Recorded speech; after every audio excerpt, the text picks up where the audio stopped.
Hey all, in this session हम लोग discuss करेंगे बायोडायवर्सिटी कैसे इंपैक्ट होता है with respect to altitude. Now सवाल ये होता होगा ऑल्टीट्यूड क्या होता है। देखो, अगर फॉर एग्जांपल अगर आप कोई भी प्लेन एरियाज में हो, वो गुवाहाटी में हो या पटना में हो या कोई भी आगरा में क्यों ना हो, तो दीज आर प्लेन एरियाज।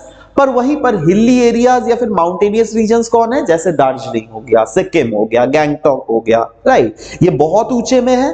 तो अगर कोई बंदा जो क्या प्लेन एरियाज में है और कोई बंदा जो क्या हाई हिली एरियाज या फिर माउंटेनियस रीजन में, मतलब वो ज्यादा ऑल्टीट्यूडनल रेंज में, मतलब ऑल्टीट्यूड मतलब जब प्लेन एरिया से आप धीरे धीरे ऊपर जा रहे हो ना, that is altitude. Alright, now altitude कैसे इंपैक्ट करता है बायोडायवर्सिटी को। बायोडायवर्सिटी मतलब आपको पता है ना, बायोलॉजिकल डायवर्सिटी, मतलब ओवरऑल जैसे अगर आप जंगल में हो तो इंसान भी है वहां पर, जानवर भी है, पेड़ पौधे भी है, माइक्रो ऑर्गेनिज्म भी है, क्रोकोडाइल भी है, मछली भी है, अलग अलग टाइप के जीव जानवर है, अलग अलग टाइप के पेड़ पौधे हैं, तो वहां पर बायोडायवर्सिटी ज्यादा है।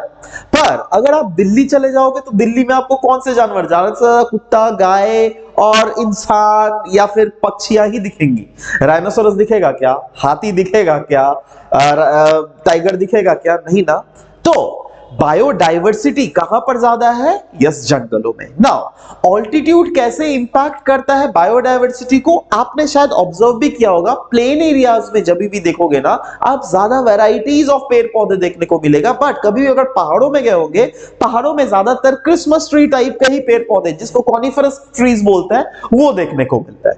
तो टॉपिक क्या है, ऑल्टीट्यूड कैसे इंपैक्ट कर रहा है बायोडायवर्सिटी को। उसका आंसर ये है, जब आप लोअर ऑल्टीट्यूड में हो तो बायोडायवर्सिटी लोअर ऑल्टीट्यूड से जैसे हायर ऑल्टीट्यूड में जाओगे ना इंक्रीज करता है, राइट, जैसे सॉरी डिक्रीज करेगा, माफ करना, क्योंकि यहां पे क्लियरली लिखा हुआ है जैसे आप ऊपर में ऑल्टीट्यूड में जाओगे विथ इंक्रीजिंग ऑल्टीट्यूड क्या हो जाता है, temperature is the main factor जो क्या डिक्रीज करता है, ये तो आपको पता है।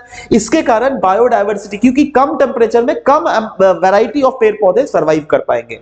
पर वहीं पर अगर ऐसा भी रीजन होगा जहां पर आप ऊपर जाओगे तो ड्राइनेस भी बढ़ती है, क्योंकि यस नीचे वाला रीजन ज्यादा मॉइस्चरस रीजन होता है, राइट, बट अपर रीजन ज्यादा ड्राई रीजन होता है। ज्यादा ड्राई रीजन भी एक फैक्टर है, क्योंकि वहां पे मॉइस्चर अगर नहीं है तो माइक्रो ऑर्गेनिजम्स या फिर बहुत सारे जीव जंतु या फिर पेड़ पौधे सर्वाइवल मुश्किल हो जाता है। So yes, with increasing altitude overall biodiversity अगर बोले तो वो डिक्रीज होता है। I hope that this concept is clear.